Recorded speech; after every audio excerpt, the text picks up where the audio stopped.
மக்களே, நம்ம சேனல்ல தொடர்ந்து ரிவ்யூஸ் தாங்க பார்த்துக்கிட்டு இருக்கோம். அந்த வகையில இப்ப நம்ம எதை பத்தின ரிவ்யூ பார்க்க போறோம் அப்படின்னா, நம்ம மாய கதையில பிப்ரவரி 19ஆம் தேதி எபிசோடுக்கான ஒரு செமையான ப்ரோமோ ரிலீஸ் பண்ணியிருக்காங்க. இந்த ப்ரோமோ பத்தின ரிவ்யூ தாங்க நம்ம இந்த வீடியோல பார்க்க போறோம். ஸோ மறக்காம இந்த வீடியோக்கு லைக் பண்ணிக்கோங்க. நம்ம சேனலையும் சப்ஸ்கிரைப் பண்ணிட்டு பக்கத்துல உள்ள பெல் ஐகானையும் கிளிக் பண்ணி ஆல்னு செட் பண்ணிக்கோங்க. அப்பதாங்க அடுத்த வீடியோஸ் போடும் பொழுது உங்களுக்கு நோட்டிபிகேஷன் வரும், பார்க்கலாம். சரி, வாங்க வீடியோக்குள்ள போலாம். என்ன நடக்குது அப்படின்னா, எல்லாருமே கோர்ட்டுக்கு வராங்க. கோர்ட்டுக்கு வந்ததோட நேரா நம்ம தனாவை பார்த்து கேக்குறாங்க அந்த ஜட்ஜம்மா, இங்க பாருமா, உன் மனசுல என்ன இருக்குன்னு சொல்லுப்பா. அப்பதான் வந்துட்டு உன்னை யாராவது இப்படி ஃபோர்ஸ் பண்ணி சொல்ல வைக்கிறாங்களா, இல்ல நீ அதான் உன் முடிவோட சொல்றியா அப்படின்னு நாங்க சொல்லலாம் அப்படின்னு. இது கேட்டதோட தனா சொல்றாங்க, இங்க பாருங்க, எனக்கு கதிரை பிரிகிறதுல முழு சம்மதம் அப்படின்னு சொல்றாங்க. இது கேட்டதோட நம்ம மாயா ரொம்ப அதிர்ச்சி ஆகுறாங்க. ஜானகி நேரா மாயாவை பார்த்து, என்ன மாயா இது, தனா இப்படி சொல்லிட்டா அப்படின்னு சொல்ல, மாயா சொல்றாங்க, இருங்க பெரியமா, பாப்போம் கதிர் என்ன சொல்றான் அப்படின்னு. அப்படி கதிரும் சம்மதம்னு சொல்லிட்டா நடக்கிறது எல்லாம் நம்ம தலையெழுத்து அப்படின்னு ஏத்துக்கிட்டு இருக்க வேண்டியதுதான். சோ இதை கேட்டதோட ரொம்ப ஷாக் ஆகுறாங்க நம்ம ஜானகி. அதே நேரத்துல அடுத்ததா கதிரை பார்த்து, இங்க பாருப்பா, உனக்கு உன் பொண்டாட்டி தனா கூட சேர்ந்து வாழ விருப்பம் இல்லையா அப்படின்னு கேட்க, அப்ப கதிர் நேரா தனாவை பாக்குறாரு. தனாவோட கண்ணெல்லாம் பயங்கரமா கலங்கிருக்கு. பார்க்கும்போதே ரொம்ப பாவமா இருக்கு. அப்பதான் நம்ம கதிருக்கு யோசனை வருது, நேத்து எனக்கு ஒரு ஆபத்து அப்படின்னதோட தனாவோட கொஞ்சம் கூட தாங்கிக்கவே முடியல. கண்டிப்பா அவ என்ன பிரிஞ்சானா தாங்கிக்கவே மாட்டா. இந்த அளவுக்கு அவ என்ன காதலிக்கிறா, அவளை கண்டிப்பா நான் விட்டு கொடுக்க கூடாது அப்படிங்கறது கதிர ஃபைனல் பண்றாரு. ஜட்ஜம்மா கேக்குறாங்க, என்னப்பா இது, நான் உன்கிட்டதான் கேட்டுக்கிட்டு இருக்கேன், எதுவுமே பேசாம அமைதியா இருக்க, என்னப்பா இதுக்கு அர்த்தம், சம்மதம்னு நினைக்கிறதா சம்மதம் இல்லைன்னு நினைக்கிறதா அப்படின்னு. அப்பா கதர் சொல்றாரு, எனக்கு என் பொண்டாட்டியை விட்டு பிரியறதுக்கு கொஞ்சம் கூட விருப்பமே இல்லை, நான் என் பொண்டாட்டி கூட சேர்ந்து வாழணும் அப்படின்னு சொல்றாங்க. இது கேட்டதோட நம்ம ரகுராம் ரொம்ப அதிர்ச்சி ஆகுறாரு. இது கேட்டதோட மாயாவுக்கு ரொம்ப சந்தோஷம். இன்னொரு பக்கம் நம்ம தனா நேரா கதிரை பாக்குறாங்க. அப்ப ஜட்ஜம்மா நேரா கதிரை பார்த்து, அப்புறம் எதுக்கு நீ கையெழுத்து போட்ட? அப்ப கதிர் சொல்றாரு, நான் அப்ப என் பொண்டாட்டிய தப்பா புரிஞ்சுக்கிட்டு கையெழுத்து போட்டுட்டேன், என் மேலதான் ரொம்ப பெரிய தப்பு, நான் அந்த தப்பு பண்ணதுக்கு நான் மன்னிப்பு கேட்டுக்கிறேன். எனக்கு வந்துட்டு தனா கூட சேர்ந்து வாழ விருப்பம்தான். இப்ப கூட தனா வந்தா நான் கண்டிப்பா அவ கூட சந்தோஷமா வாழுவேன், அவளை நான் நல்லபடியா பாத்துப்பேன் அப்படின்னு கதிர் சொல்றாரு. இதை கேட்டதோட நம்ம தனாவுக்கு மனசுக்குள்ள சந்தோஷமா இருந்தாலும் அவங்க அப்பா சரியான கோபத்துல இருக்கிறத பார்த்துட்டு நம்ம தனா ஷாக் ஆகுறாங்க. அப்ப நம்ம ரகுராம் செம்ம கோவப்படுறாரு. அப்ப வக்கீல் நேரா ஜட்ஜம்மாவை பார்த்து, இங்க பாருங்கம்மா, தனா மேடம் எதுக்காக விவாகரத்து கேட்டிருக்காங்க அப்படிங்கிறத நீங்க கேட்கணும். அப்ப ஜட்ஜம்மா சொல்றாங்க, சரி சொல்லுங்க, எதுக்காக கேட்டிருக்காங்க? அப்ப வக்கீல் சொல்றாரு, அதாவது தனாவுக்கு ஆதரவா உள்ள வக்கீல் சொல்றாரு, மேடம், கொஞ்ச நாளைக்கு முன்னாடி இவர் மேல ஒரு கொலைப்பழி விழுந்திருக்கு. அவர் பேரு கார்த்திக். அவரை வந்துட்டு இவரு காலி பண்ணிட்டாதான் வந்துட்டு கேஸ் ஃபைல் ஆயிருக்கு. ஸோ அதனாலதான் தனாவுக்கு இந்த மாதிரி ஒரு ஆளு கூட சேர்ந்து வாழ்றதுக்கு விருப்பமே கிடையாது. அதனாலதான் எங்க தரப்புல இருந்து விவாகரத்து அப்ளை பண்ணியிருக்காங்க. அப்ப அந்த ஜட்ஜம்மா நேரா வக்கீல பார்த்து, இங்க பாருங்க, அதை பத்தி நான் இங்க வந்துட்டு கருதல் பண்ண மாட்டேன். எனக்கு வந்துட்டு ரெண்டு பேரோட சம்மதம் மட்டும்தான் முக்கியம். ஒரு பக்கம் இந்த பொண்ணு எனக்கு வாழ விருப்பம் இல்லை அப்படின்னு சொன்னாலுமே, இன்னொரு பக்கம் இந்த பையன் எனக்கு வாழ விருப்பம் இருக்கு அப்படின்னு சொல்றான். ரெண்டு பேரோட பேச்சையும் நான் கேட்டுதான் ஆகணும். அதனால ரெண்டு பேருக்கும் வந்துட்டு நான் 3 மாசம் டைம் கொடுக்குறேன். ஏன்னா கல்யாணம் ஆகி ஜஸ்ட் 1 மாசம் தான் ஆகிருக்கு. அதனால ஒருவேளை புரிஞ்சுக்கிறதுக்கு கூட இவங்களுக்கு டைம் ஆகிருக்கலாம்ல. அதனால நான் 3 மாசம் டைம் கொடுக்குறேன். இந்த 3 மாசத்துக்குள்ள ஒருவேளை மறுபடியும் விவாகரத்து கட்டாயம் வேணும் அப்படின்னா வந்து மறுபடியும் விவாகரத்தை வாங்கிட்டு போகலாம் அப்படின்னு சொல்லிட்டு ஜட்ஜம்மா ஃபைனல் பண்றாங்க. இதை கேட்டதோட ரகுராம் ரொம்ப அதிர்ச்சி ஆகுறாரு. அப்ப நம்ம கதிர் வந்துட்டு நேரா தனா பார்க்க, தனா நேரா கதிரை பார்த்துட்டு கதிர் சொன்ன வார்த்தைக்காக ரொம்ப சந்தோஷப்படுறாங்க. அப்ப மாயா நேரா ஜானகியை பார்த்து, பெரியமா, எப்படியோ இந்த பிரச்சனையில இருந்து தப்பிச்சாச்சு. எப்படியும் 3 மாசத்துக்குள்ள அந்த கார்த்தி உயிரோடு இருக்கிற விஷயத்த பத்தி பெரியப்பா கிட்ட சொல்லிடலாம். எப்படியும் இந்த விவாகரத்தை பெரியப்பா ஒத்துக்க மாட்டாரு, அவரே வேணான்னு சொல்லுவாரு பாருங்க அப்படின்னு. இதை கேட்டதோட ஜானகியும், ஆமா மாயா, எப்படியோ கதிர் வந்துட்டு இதுல சம்மதம் இல்லைன்னு சொல்லிட்டான். ஒருவேளை அவன் அப்படி சொல்லாம இருந்தா என்ன பிரச்சனை நடந்திருக்கும், யோசிச்சு பார்க்கவே ரொம்ப பயமா இருக்கு அப்படின்னு சொல்ல, அப்பதானா சொல்றாங்க, பெரியமா, நீங்க எதுக்கும் கவலைப்படாதீங்க, கண்டிப்பா இனிமே எல்லாமே நல்லதாவே நடக்கும் அப்படின்னு சொல்ல மாயாவும் சரி அப்படின்னு சொல்லிட்டு வெளியில வராங்க. வெளியில வந்ததோட நம்ம ரகுராம் நம்ம மாயா எல்லாரையும் காப்பிக்கிறாங்க. தனாவும் நிக்கிறாங்க. அப்ப கதிர் வெளியில வந்ததோட ரகுராம் நேரா கதிரை பார்த்து, எவ்வளவு தைரியம் இருந்தா நீ அப்படி வந்து சொல்லுவ? அப்ப கதிர் சொல்றாரு, இங்க பாருங்க மாமா, தயவு செஞ்சு மேலோட்டமா உள்ள பிரச்சனையை மட்டும் பார்க்காம இதுக்கு பின்னாடி ஒரு பெரிய காரணம் இருக்கு, அதை பத்தி யோசனை பண்ணி பாருங்க. அப்ப ரகுராம் சொல்றாரு, என்ன பெரிய காரணமா இருக்க போகுது? என் பொண்ணோட கழுத்துல கட்டாயமா தாலி கட்டியிருக்க, அதோட என் பொண்ணை கல்யாணம் பண்றதுக்கு இருந்த அந்த கார்த்தியையும் காலி பண்ணிருக்க. உன்ன மாதிரி ஒருத்தன் கூட எப்படி என் பொண்ணை வாழ வைக்க முடியும்? இங்க பாரு, இன்னும் ஒரு மாசத்துல இதே கோர்ட்டுக்கு வந்து என் பொண்ணுக்கு உனக்கும் விவாகரத்தை ரெடி பண்ணி கொடுக்கல, என் பேரு ரகுராம் இல்ல அப்படின்னு சவால் விடுறாரு. அப்ப நம்ம கதிர் நேரா அவங்க மாமாவை பார்த்து, இங்க பாருங்க மாமா, தனாவோட மனசுல நான் இருக்கேன் அப்படிங்கிறது எனக்கு தெரியும். தனா என்ன உயிருக்கு உயிரா காதலிக்கிற அப்படிங்கிறது எனக்கு தெரியும். கண்டிப்பா தனாவால என்னை விட்டு பிரிய முடியாது. அவ மனசுல எனக்கான காதல் இருக்கு அப்படிங்கிறத உங்ககிட்ட கூடிய சீக்கிரம் நிரூபிக்கிறேன். நிரூபிச்சு நானும் தனாவும் சந்தோஷமா வாழ போறோம், அதை நீங்க பார்க்க போறீங்க அப்படின்னு நம்ம கதிர் வந்துட்டு நேரா ரகுராம பார்த்து சவால் விடுறாங்க. ரகுராம் ரொம்ப அதிர்ச்சி ஆகுறாரு. அப்ப சிவா நேரா கதிரை பார்த்து, என்ன கதிர், மாமாவை பார்த்து இப்படி சவால் விடுறேன்? அப்ப கதிர் சொல்றாரு, இல்ல, இது மாதிரி எத்தனை நாள் தான் நானும் அமைதியா இருக்கிறது? இது மாதிரி எதுக்காக நாங்க இதெல்லாம் பண்றோம் அப்படிங்கறது அவரை புரிஞ்சுக்கிட்டு தான் ஆகணும். என்ன நடந்தாலும் நான் கண்டிப்பா தனாவை விட்டு பிரிய மாட்டேன் அப்படின்னு சொல்ல, அப்ப நம்ம ரகுராம் நேரா தனாவை பார்த்து, இங்க பாருமா, நீ ஏன் பொண்ணு அப்படிங்கிறத கூடிய சீக்கிரம் அவன்கிட்ட நிரூபிக்கிறேன் அப்படின்ட்டு நேரா தனாவை பிடிச்சி இழுத்துட்டு போறாங்க. இதை பார்த்ததோட நம்ம கதிர் ரொம்ப கவலைப்படுறாரு. அதே நேரத்துல மாயா இங்கேருந்து ஓடி வந்து கதிரோட கையை பிடிச்சி, கதிர், ரொம்ப சூப்பரான ஒரு முடிவு எடுத்திருக்க. நல்ல வேலை, எங்க நீ விவாகரத்து கொடுத்துருவியோ அப்படின்னு நான்லாம் ரொம்ப பயந்துட்டேன். நீ ரொம்ப ஸ்ட்ராங்கா விவாகரத்து கொடுக்க முடியாது அப்படின்னு சொன்னது எனக்கு ரொம்ப சந்தோஷமா இருக்கு. இந்த விஷயத்த பத்தி இப்பவே வீட்டுல போய் சொல்லணும் அப்படின்னு சொல்லிட்டு நம்ம மாயா சொல்ல, இதை கேட்டதோட கதிர் கேக்குறாரு, மாமா என் மேல இப்போதைக்கு ரொம்ப கோவத்துல இருப்பாரு, என்ன பண்றதுன்னு தெரியலையே. மாயா சொல்றாங்க, இங்க பாரு கதிர், அந்த கோவம் எல்லாம் கொஞ்ச நாளைக்கு தான், கூடிய சீக்கிரம் கண்டிப்பா பெரியப்பா அந்த கோவத்தை எல்லாம் மறந்துடுவாரு. நீ பண்ண நல்லது மட்டும் அவருக்கு தெரிஞ்சிச்சுன்னா கண்டிப்பா உன்னை தலையில தூக்கி வச்சுக்கிட்டு கொண்டாடுவாரு. நீ கவலைப்படாத வா அப்படின்னு சொன்னதோட உடனே கதிரும் சரி வா அப்படின்னு சொல்லிட்டு கிளம்புறாங்க. நேரா ரெண்டு பேருமே சேர்ந்து வீட்டுக்கு போறாங்க. அங்க வந்துட்டு நம்ம ஜானகி எழுதிக்கிட்டு உட்காந்துருக்காங்க, இப்படி ஆகிருச்சு அப்படின்னு. அப்ப பத்மாவும் பார்வதியும் பேசிக்கிறாங்க. பார்வதி சொல்றாங்க, அக்கா, எப்படியும் இந்நேரம் அவங்க ரெண்டு பேருக்கும் விவாகரத்து முடிஞ்சிருக்கும். அந்த கதிரும் தனாவும் ரெண்டு பேருமே சொல்லியிருப்பாங்க, ஒருத்தருக்கு ஒருத்தர் இந்த மாதிரி எனக்கு ஒன்னா சேர்ந்து வாழ விருப்பம் இல்லைன்னு சொல்லியிருப்பாங்க. ரொம்ப ஹாப்பியா இருக்கு அப்படின்னு சொல்லிக்கிட்டு இருக்காங்க. அப்ப பத்மா சொல்றாங்க, ஆமாண்டி, தனாவும் கதிரும் ஒண்ணு சேர்ந்துட்டாங்கன்னா அதுக்கப்புறம் இது மாதிரி அண்ணியும் அண்ணனும் ஒண்ணு சேர்ந்துருவாங்க. இதனால நம்மளால வந்துட்டு பல விஷயங்களை சாதிக்க முடியாது. நம்ம இந்த வீட்டுல சாதாரண ஒரு வேலைக்காரி மாதிரிதான் இருப்போம். அதனால அவங்க ரெண்டு பேரும் எத்தனை நாள் பிரிஞ்சிருக்காங்களோ அதே அளவுக்கு தான் நம்ம ஹாப்பியா இருக்க முடியும் அப்படின்னு சொல்ல, அப்ப பார்வதி சொல்றாங்க, ஆமாக்கா, அதுக்காக தான் நானும் இப்படி பண்ணிக்கிட்டு இருக்கேன் அப்படின்னு. இதை கேட்டதோட பத்மா சொல்றாங்க, சரி ஓகே, இன்னும் கொஞ்ச நேரத்துல அண்ணன் வந்துருவாங்க, பாப்போம் என்ன நடக்குது அப்படின்னு. பார்வதியும் ஆமாக்கா அப்படின்னு சொல்றாங்க. அதே நேரத்துல வெளியில கார் சத்தம் கேக்குது. அப்ப நம்ம ரகுராம் சரியான கோவத்துல வீட்டுல வந்து உட்காடுறாங்க. இந்த பாத்தத்தோட பத்மாவும் பார்வதியும் ஷாக் ஆகுறாங்க. பத்மா நேரா ரகுராம பார்த்து, அண்ணா, விவாகரத்து முடிஞ்சிட்டா? இனிமே அந்த கதிர் இந்த வீட்டுல இருக்க வேண்டிய அவசியம் இல்ல இல்ல, அவனை இப்பவே இந்த வீட்டை விட்டு துரத்திடலாம்ல.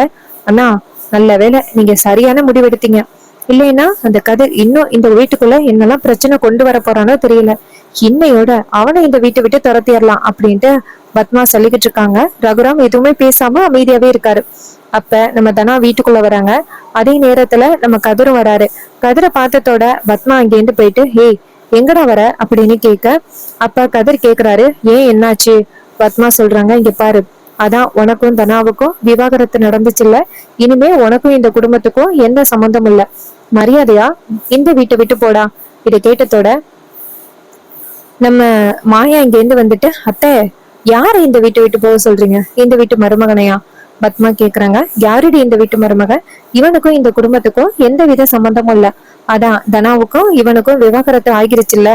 அப்ப மாயா சொல்றாங்க, அத்தை, சின்ன திருத்தம், ரெண்டு பேருக்கும் இன்னும் விவாகரத்து ஆகல. இதை கேட்டதோட பத்மா அதிர்ச்சி ஆகி, ஏய், என்னடி வளர்ற? அப்ப மாயா சொல்றாங்க, நீங்க வேணும்னா உங்க அண்ணன்ட்டே போய் கேளுங்களேன். இதை கேட்டதோட அந்த பத்மா நேரா போயிட்டு அவங்க அண்ணன்ட்ட, அண்ணா அந்த மாயா என்னன்னா சொல்றா, கதிர் இருக்கு வீட்டுக்குள்ள வரான். அதான் அந்த கதிருக்கும் தனாவுக்கும் விவாகரத்து நடந்து முடிஞ்சிருச்சுல்ல, எப்படி மறுபடியும் அந்த கதிர் வீட்டுக்குள்ள வரான்? அவன் இந்த வீட்டுக்குள்ள இருந்தா நமக்கு தானா பிரச்சனை. அவனை வீட்டை விட்டு துரத்துங்கண்ணா. இதை கேட்டதோட சிவா இங்கேருந்து வந்துட்டு, அக்கா ஓவரா ஆடாத, இன்னும் 2 பேருக்கும் விவாகரத்து நடக்கல. இதை கேட்டதோட பத்மா அதிர்ச்சியாகி, என்ன சொல்றீங்க? விவாகரத்துக்காக தானே 2 பேருமே சேர்ந்து கோர்ட்டுக்கு போனீங்க, அப்புறம் என்ன ஆச்சு? அப்ப சிவா சொல்றாரு, விவாகரத்துல கதிருக்கு சம்மதம் இல்ல அப்படின்னு சொல்லிட்டான். இதை கேட்டதோட பத்மா செம்ம டென்ஷன் ஆகுறாங்க. அண்ணா இதை நீங்க பாத்துக்கிட்டு தான் இருந்தீங்களா? எதுக்காக நீங்க வந்துட்டு அவன் இப்படி சொல்றான் அப்படிங்கறதுக்காக சம்மதம் சொன்னீங்க? சிவா நேரா வந்துட்டு பத்மாவை பார்த்து, இங்க பாருக்கா, ஏற்கனவே அண்ணன் ரொம்ப கோவத்துல இருக்காரு, தயவு செஞ்சு அவர் கோவத்தை இன்னும் நீ தூண்டாத. அப்ப பத்மா சொல்றாங்க, இங்க பாரு சிவா, உனக்கு வேணா இந்த குடும்பத்தை பத்தின அக்கறை உனக்கு துளி கூட இல்லாம இருக்கலாம், ஆனா எனக்கு இந்த குடும்பத்தை பத்தின அக்கறை இருக்கு. பாவம் அண்ணன் எப்படியாவது அவங்க பொண்ணோட வாழ்க்கைக்காக விவாகரத்து வாங்கிடலாம் அப்படின்ட்டு ஆசையோட கோர்ட்டுக்கு போனாரு. அத போயிட்டு இந்த கதிரை தடுத்து விட்டுட்டானே, இவன் நல்லா இருப்பானா அப்படின்னு சொல்லி பேச, அதுக்கு சிவா சொல்றாரு, இங்க பாருக்கா, ஏற்கனவே அண்ணன் உடைஞ்சு போயிருக்காரு, மேலும் அவரை ரொம்ப காயப்படுத்தாத. சோ இதை கேட்டதோட அந்த பத்மா சொல்றாங்க, இல்ல நான் விட மாட்டேன், இங்க பாருங்க, இவன் இந்த வீட்டுக்குள்ள இருக்கவே கூடாது அப்படின்னு சொல்லிட்டு ரொம்ப கோவப்படுறாங்க. இதே நேரத்துல மாய நேர பத்மாவை பார்த்து, அத்தை கதிர் மட்டும் இந்த வீட்டுல இல்ல அப்படின்னா குடும்பத்தோட ஜெயிலுக்கு போற மாதிரி இருக்கும். இதை கேட்டதோட பத்மா கேக்குறாங்க, என்னடி மிரட்டுறியா?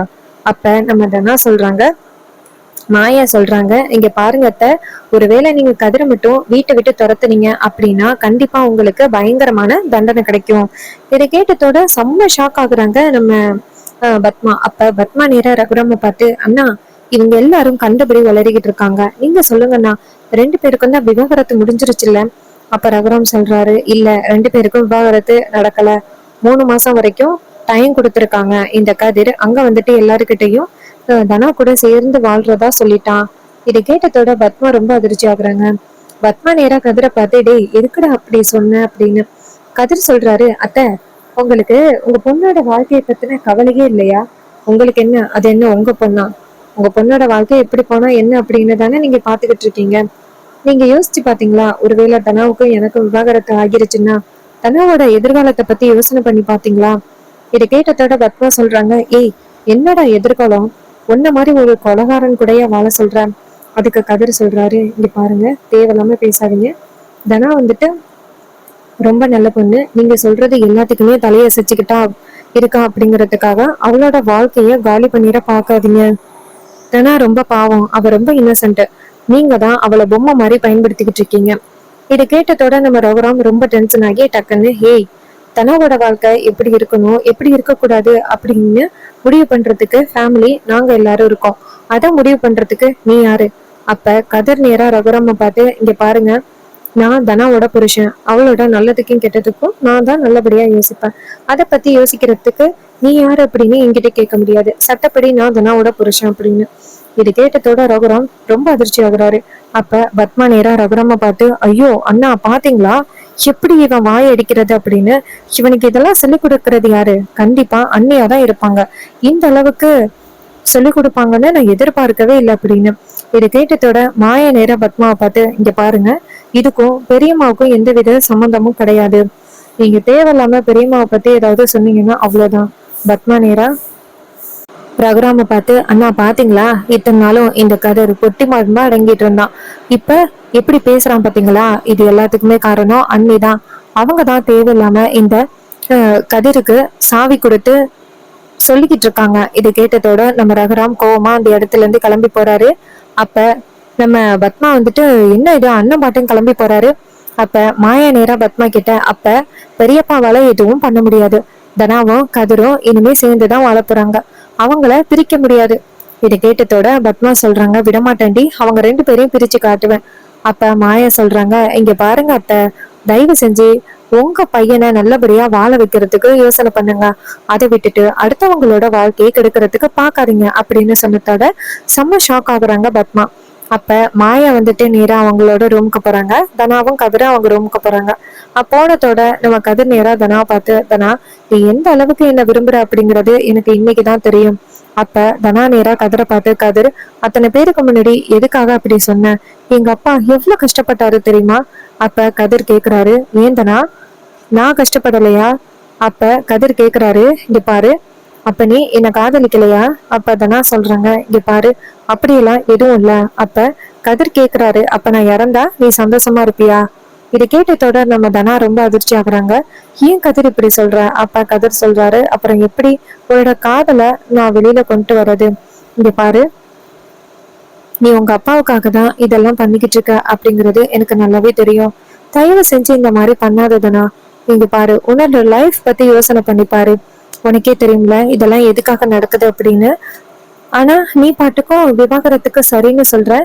இதை கேட்டதோட தனா சொல்றாங்க, என்ன வேற என்ன கதிர் பண்ண சொல்ற? எங்க அப்பாவுக்கு இன்னும் உண்மை தெரியல, அதனாலதான் அவரு இன்னும் கோவமா இருக்காரு. அவருக்கு உண்மை தெரிஞ்சிச்சுன்னா கண்டிப்பா உன்னை எல்லாம் தப்பா நினைக்க மாட்டாரு. அவர்கிட்ட உண்மையை சொல்றேன் அப்படின்னு சொன்னாலும் நீங்க யாரும் கேட்க மாட்டேங்கிறீங்க. ஆனா என்ன கிட்ட வந்து பிரச்சனை பண்றீங்க. அதுக்கு கதிர் சொல்றாரு, இங்க பாரதனா, இந்த குடும்பம் நல்லா இருக்கணும் அப்படிங்கிறதுக்காக தான் மாயாவும் ஜானகியும் இவ்வளவு பெரிய உண்மையை வந்துட்டு மறைச்சுக்கிட்டு இருக்காங்க. அவங்களோட இந்த நம்பிக்கைய அழிச்சிடாத. ரகுராம் மாமாவுக்கு கடைசி வரைக்கும் உண்மை தெரியாம இருக்கிறது தான் நல்லது. ஒருவேளை அவங்களுக்கு உண்மை தெரிஞ்சிச்சுன்னா கண்டிப்பா அவங்களால தாங்கிக்க முடியாது. அதனால நீ கொஞ்சம் பொறுமையாயிரு. மாமாவுக்கு எப்போ உண்மை தெரியணுமோ அப்ப தெரிஞ்சுக்கட்டும். இதை கேட்டதோட தனா சொல்றாங்க, இல்ல, என்னால அப்பா கிட்ட உண்மையை சொல்லாம இருக்க முடியல. நான் அப்பா கிட்ட உண்மையை சொல்ல போறேன் அப்படின்னு சொல்லிட்டு தனா சொல்ல, இது கேட்டுட்டு கதர் சொல்றாரு, இங்க பாரு தனா, உண்மையை சொன்னீங்கன்னா கண்டிப்பா மாமா எந்த அளவுக்கு வந்துட்டு ஃபீல் பண்ணுவாரு அப்படிங்கிறது உனக்கு தெரியாது. தயவு செஞ்சு இந்த பிரச்சனையை இதோட விடு. இங்க பாரு, நான் தான் வந்துட்டு உங்க அப்பாட்ட ப்ரூவ் பண்ணிட்டேன்னு உன் மனசுல உள்ள காதலை வெளியில கொண்டு வரேன்னு. உனக்கும் எனக்கும் தான் போட்டி. அப்ப தனா சொல்றாங்க, இங்க பாரு கதிர், தேவையில்லாம பேசாத அப்படின்னு சொன்னதோட அப்ப கதிர் சொல்றாரு, இங்க பாரு, நான் கண்டிப்பா வந்துட்டு உன் மனசுல உள்ள காதலை வெளியில கொண்டு வருவேன், நீ பார்க்கதான் போற. அதுக்கப்புறம் நான் உன் கூட சேர்ந்து ஹாப்பியா இருப்பேன் அப்படின்னு. இது கேட்டதோட நம்ம தனா சொல்றாங்க, உன்னால கண்டிப்பா முடியாது. எனக்கு எங்க அப்பாவோட ஆசை மட்டும்தான் முக்கியம், வேற யாரோட ஆசை எனக்கு முக்கியமே கிடையாது. நான் எங்க அப்பாவோட பேச்சை என்னைக்குமே மீற மாட்டேன் அப்படின்ட்டு ரொம்ப ஸ்ட்ராங்கா சொல்றாங்க தனா. அப்ப கதிர் சொல்றாரு, உன்னால முடிஞ்ச அளவுக்கு ஸ்ட்ராங்கா சொல்லிக்க தனா, ஆனா கண்டிப்பா நான் நினைச்சதுதான் நடக்கும் அப்படின்ட்டு நம்ம கதிர் சொன்னதோட தனா ரொம்ப ஷாக் ஆகுறாங்க. தனா ரொம்ப கோவமா அந்த இடத்துல இருந்து போறாங்க. அப்ப கதிர் நினைக்கிறாரு, தனா, நீ என் மேல கோவமா இருக்கிற மாதிரி நடிக்கலாம், ஆனா உன் மனசுல உள்ள காதல் எந்த அளவுக்கு புனிதமானது அப்படிங்கிறது எனக்கு நல்லாவே தெரியும். ஒரு நாள் இல்லைன்னா ஒரு நாள் கண்டிப்பா மாமாவுக்கு முன்னாடி நீ என்கிட்ட காதலை சொல்றத நான் நிரூபிக்க போறேன் அப்படின்ட்டு நம்ம கதிர் நினைக்கிறாரு. ஸோ இந்த எபிசோடு உங்களுக்கு பிடிச்சிருந்துச்சு அப்படின்னா இந்த வீடியோக்கு மறக்காம லைக் பண்ணிக்கோங்க. நம்ம சேனலையும் சப்ஸ்கிரைப் பண்ணிட்டு பக்கத்துல உள்ள பெல் ஐகானையும் கிளிக் பண்ணி ஆல்னு செட் பண்ணிக்கோங்க. அப்பதாங்க அடுத்த வீடியோஸ் போடும் பொழுது உங்களுக்கு நோட்டிஃபிகேஷன் வரும். பார்க்கலாம். தேங்க்ஸ் ஃபார் வாட்சிங்.